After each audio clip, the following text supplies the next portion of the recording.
Is Boris to blame as our US ambassador resigns? What's Labour's latest Brexit policy? And happy birthday, Big Ben, but is its restoration really worth the £60 million price tag? That's tonight's Last Orders.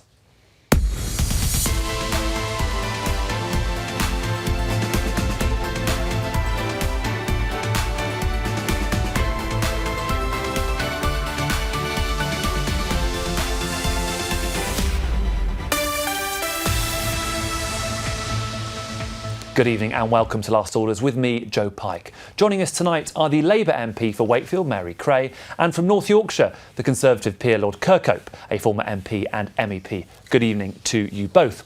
So let's start with the battle to be Prime Minister and this week's head-to-head with Julie Etchingham keeping the two candidates apart. Both Jeremy Hunt and Boris Johnson have been in our region in the past week, York's Barbican, hosting one of the events. But it was the ITV debate which really provoked the theatre. I went to Labour-held Chesterfield to gauge reaction at a restaurant called Number 10. Here, they lean Labour, but back Brexit too. And as the race to Downing Street reaches its final fortnight, where better to get beyond the political froth and taste test the wannabe PMs than in a different Number 10. Most of our political panel are part of the party and on the Boris bandwagon. The important thing about Boris is he's got a good team around him. I love his colourful language. Boris represents a big vision. We need a leader for our times. I'm expecting Boris to wham it out, show him what he's made of. Others are sceptical. I'm backing Jeremy Hunt because I feel like he's the most credible candidate to be Prime Minister. They've said we'll deliver this for the Conservative, we'll deliver this for our party. But what about the country? What are they going to deliver for the country? And some are looking to learn. I don't really know nothing about it yet, so I hope to watch that debate today, so then probably I'll decide which will be the best one.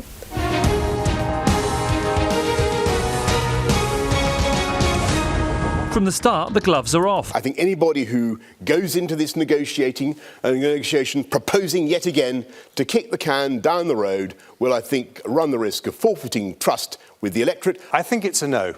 And what we've got is someone who says it's do or die for the country. I'm sorry. I think what we have with... I asked you if you'd resign, Boris. What I have with my opponent is somebody... What one quality do you most admire in your opponent as a future Prime Minister? At the end, there was an opportunity for agreement. Mr Johnson. Neither took it. I greatly admire his ability to change his mind. I really admire Boris's ability to answer the question. He has this great ability. You ask him a question, he puts a smile on your face, and you forget what the question was. Boris was bigger, bolder, brighter, and really gave a bit of hope and optimism. Boris did better. I think he came across as, on the one hand, as more statesmanlike, but very clear that he's going to get this job done. Boris did speak really well, as he always does, but he never gave any direct answers. And actually, I think he was quite bad-mannered to speak across the Julie, the host. I think Jeremy Hunt really has stepped up and really tried to make his case. Unfortunately, Jeremy just did the debate. I do, however, think Jeremy has got a lot to offer. I wish they hadn't have spoken over each other quite so much, and maybe Boris, although I'm a Boris supporter, did come over slightly as a disadvantage because of that. Well, I saw two candidates there. One looked like a statesman, the other one did not. He was like a UK's version of Donald Trump. And which one looked like Donald Trump? It's a bit obvious, that one, but he had the blonde hair to go with it as well. Straight away, I've seen that Jeremy is the right person. So Boris, it seems for me like the person is like a little bit, he say what the people want to hear. So in this Number 10, not everyone was impressed by those who want the key to the other one. But one thing they do agree on, we now know far more about the two men, one of whom will be leading our country within weeks. Mary Creagh, who do you think is your preferred candidate? Who will be easier to beat at a general election? Well, it's a very difficult decision to make, and I don't have a vote in this. But what's clear is that it was good that the debate took place after the empty chair on Sky and the failure to agree terms with the BBC. So well done, ITV, on actually getting Boris Johnson in the room. He has been playing a very cautious campaign. He had some very early wobbles with the row with his girlfriend, and there is talk in Parliament of unhappiness in his various teams. So I think what we're seeing is Jeremy Hunt coming out swinging in that debate. He knew it was his final chance to impress the membership, but 60% of them have already cast their votes. Boris, it looks like he is going to be crowned the Prime Minister. And he would be a tougher opponent for 24th. Labour in a general election, wouldn't he? I don't think so. I think the charisma wears very thin. He may have been able to charm 100,000 Conservative members. I think he'll find it much more difficult to win over the electorate. And I think we saw that in some of those vox pops from Chesterfield. But according to one recent poll, your party leader is more unpopular than both Theresa May and Nigel Farage. So the alternative isn't exactly great. Well, we've moved our position on Brexit. We have obviously got some very difficult news this week on anti-Semitism. But what I think we'll see in the next election, it depends when the next election comes. Is it going to be in the autumn? I don't think so. I think Boris Johnson will have a very short window with which to try and renegotiate something with the European Union. But his basic problem, the maths haven't changed. There is no majority in Parliament either for Theresa May's Brexit deal or for a no-deal Brexit, and he cannot just prorogue Parliament and ram this thing through. This is the man who sold us Brexit on the basis of more sovereignty, and to treat Parliament as an irritant is completely unacceptable. Lord Kirkhope, Boris Johnson now looks likely to be your next leader. He remained elusive for many weeks, then turns up and seemed to avoid a lot of those questions. Well, it depends. I mean, when you say he's likely to be the new leader, let's just wait and see. I mean, we haven't got the votes in yet of the members of the Conservative Party. But I mean, my own personal preference of the two would be Jeremy Hunt, simply because I think Jeremy might well be someone better who can realise, once they've achieved the leadership, that the problems that they're facing regarding this matter of Europe are simply not going to go away, and they're simply not things that can be avoided from a responsible point of view by a new leader. But every poll of your party members seems pretty definite that Boris Johnson is going to be the Prime Minister in a fortnight. And what do you think that would mean for the country and for Brexit? Well, I'm very disturbed about the whole approach. I mean, neither of the two candidates, in my view, have fully understood yet the dangers that this country is in as a result of the position we've got now with Europe. I was one of those who drafted Article 50, the famous Article 50, which has been used as a means of leaving the European Union. And as we stand now, as we are here now in the summer, we've now got a situation whereby, if nothing else is done by Parliament, and that includes the opposition, the Labour Party too, if nothing is done, we leave the European Union without any deal at all on the 31st of October. And that, and here I am, I'm at the Yorkshire Show today, that from the point of view of great swathes of sectors in our industry and rural areas and farming and so on, would be an absolute disaster for this country. Mary Creagh, you're bristling at the idea of a no-deal Brexit. Well, Parliament has done something. This week we backed the Dominic Grieve amendment, which essentially is our attempt to try and stop any new Prime Minister, whoever it is, proroguing Parliament and just sliding into a no-deal Brexit. The idea that this country, this democracy, should be at the whim of a Conservative Prime Minister who wants to inflict a job-killing Brexit, a Brexit that would put prices up in the shops, a Brexit that would be devastating for our standing and our security in the world, is simply unacceptable. And we are hearing talk from the Conservatives, many of the Conservative ministers who are set to lose their jobs under a Johnson Prime Ministership, who will come out fighting against that. OK, well, neither of you seem huge fans of Boris Johnson. Meanwhile, he's also faced a backlash from many in his own party for failing to back the UK's ambassador in Washington. Sir Kim Darroch resigned yesterday after diplomatic memos about the Trump administration were leaked. And in Tuesday's ITV debate, Mr Johnson refused to say if he'd keep Sir Kim in post. Now, reacting to that, the former Conservative, now independent MP for Grantham, Nick Bowles, tweeted Boris Johnson isn't even PM yet, and he's already responsible for a grievous blow to the UK's international reputation. By refusing to back Kim Darroch in the face of bullying by President Trump, he's made his resignation inevitable. And Labour's Vet Cooper, who represents Normanton, Pontefract and Castleford, commented, "Appalling it has come to this. Kim Darroch is a serious and honourable public servant who is doing his job. British representation across the world should not be decided by hostile security leaks or bullying belligerents from abroad." Lord Kirkhope, Boris Johnson, threw him under the bus, didn't he? Well, I don't think his remarks, or lack of remarks, helped the circumstances at all here. And I know Kim Darroch very well. For many years he's held enormously important positions in which I think all of them have necessitated confidentiality. And when you are in a diplomatic post, you have reason to expect that anything you wish to communicate from that post to your government or to your Prime Minister will be confidential. Therefore, my view is that this is an absolute outrage. I hope that the authorities really do get on and find out who was responsible and, indeed, if necessary, prosecute them. But certainly any comments or lack of comments that supported Kim obviously helped to lead to his resignation, and that is unacceptable, and particularly in the context of the United States, which is supposed to be one of those great nations and friends that are going to be looking after us if we leave the European Union.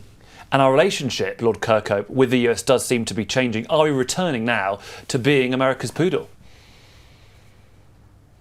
Well, I'm quite worried about this because, of course, those that advocate the Brexit and advocate a hard line on this say that we will be fine because we can straight away do a deal, as the President of the United States supports, with the United States. I know the United States extremely well, and I can tell you that there's no way that they are going to do any deal with us that does not make us, if you like, dependent on them to a level which I suppose all these people that have argued for Brexit as being our regaining of sovereignty are going to regret very much indeed. So I'm sorry, but you know, this is all tied together in a way which is unfortunate, to say the very least, in terms of how it's occurring and when it's occurring. Mary Creagh, we can blame Boris Johnson all we like, but ultimately Sir Kim Darroch's position was untenable once the President of the US calls you a very stupid guy. Well, we've had the WikiLeaks leak of US diplomatic cables a few years back, which caused great consternation as the true thoughts of American ambassadors across Europe and the world were relayed and put online. The US rode out that storm, rightly so. It is not for our country to respond to these hostile acts, whoever they're carried out by, whether it's an intelligence hack or whether it's somebody in the UK civil service who has held onto these cables over the last few years. They have been widely circulated, but this is a breach of the Official Secrets Act. The idea that he should be sacked for saying what everybody knows to be true, which is this is a dysfunctional and chaotic White House, there's no surprise But his there. resignation was inevitable. He had to go. No, he didn't, because he said this morning that his resignation, one of the factors in his resignation was Boris Johnson's failure to support him in that ITV debate, his failure for Andrea Leadsom to support him when she went out and did the radio rounds yesterday. That speaks volumes. And now we see in today's paper, Boris Johnson, I must choose the next ambassador. Well, I think Theresa May, as her parting gift, should choose the next ambassador, make it a woman, and show Boris Johnson that we're not going to become craven to the United States and have Donald Trump deciding who our ambassador is. OK, we'll leave that there. So now to Brexit. It is a political programme. It had to happen, of course. And Labour's latest policy. After months of internal debate, Jeremy Corbyn has called for the next Tory leader to hold a second referendum on their Brexit deal. Labour is a party which says we will take no deal off the table and the people will have a choice in the future as to whether they remain in the European Union or they accept what would be very, very damaging no deal exit from the EU, with the consequences for food prices, for medicine supplies and industrial investment. Mary Creagh, what a mess. Well, finally we got there. Some of us have been saying it for the last couple of years. We got where, though? What's your position now? It's very clear. Labour's values are Remain. Whether there's a deal or whether there's no deal, we will be campaigning.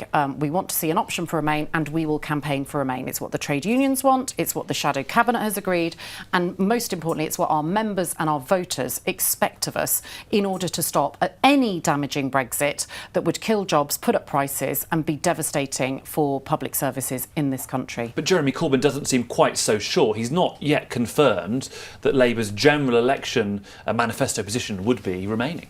Well, any position for our general election manifesto has to be agreed by a meeting of the party's National Executive Committee, and Jeremy is scrupulous about these democratic processes.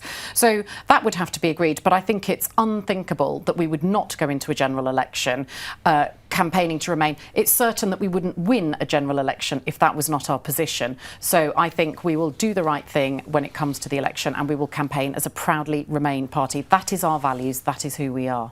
But I think that's very, very confusing for a lot of our viewers who will see Labour as sort of born-again Remainers. Well, we're not born-again Remainers. What there's been is... Well, you have been consistently pro-Remain, but the rest of your party hasn't. No, I think that the leader has said it, but then it's kind of been undermined by various people around him and hedging around.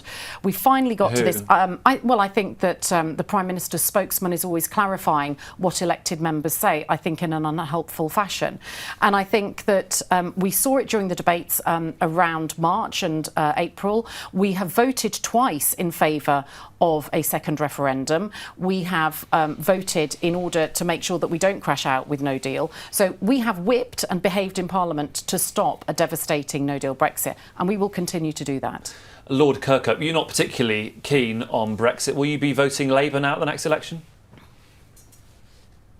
No, I mean, I love to hear Mary. I mean, Mary, I think, talks a lot of good sense, but no sooner has she said this on your programme than her colleague, Mr. Gardiner, Barry Gardiner, then appears on another programme and seems to say almost the opposite. I mean, I know that the Labour Party, she said they've moved on. Well, OK, I think as long as it's very, very clear. I've never been a particular fan of a second referendum because I believe the responsibility really lay with our representatives, elected representatives in Parliament, to deal with this matter. And actually, I go further and say, you know, the best way to deal with what is undoubtedly a crisis now is, for the time being at least, to revoke Article 50 and to review our relationship with Europe in a careful way, across party if necessary. But I'm not particularly keen on second referendum, but it's important for the Labour Party. But that position, Lord Kirkhope, is very controversial within your own party, of course, isn't it? That would be completely undemocratic. No, I'm not.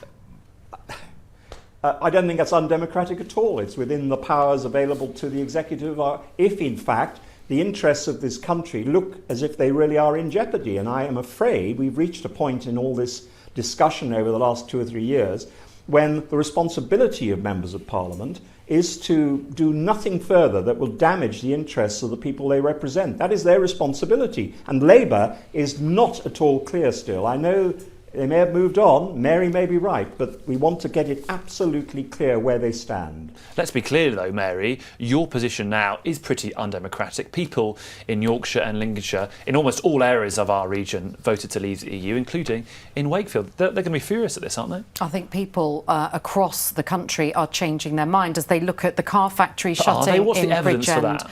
People are seeing jobs being killed by Brexit before it's even happened, and it's been very clear that that lack of investment, the closure of Honda in Swindon, of Ford in Bridgend, and the tens of thousands of jobs that will be lost in the supply chain, that is not the Brexit we were promised. But a lot of these car manufacturers are not blaming Brexit for that. They certainly are. The Ford certainly are, and the Japanese have in meetings. Nobody wants... I've spoken to dozens of senior executives in manufacturing countries, and I say, why aren't you coming out against it? And they say, no chief executive wants to stand up and say Brexit is going to kill your job. Because there are many people, including in Wakefield, who want Brexit.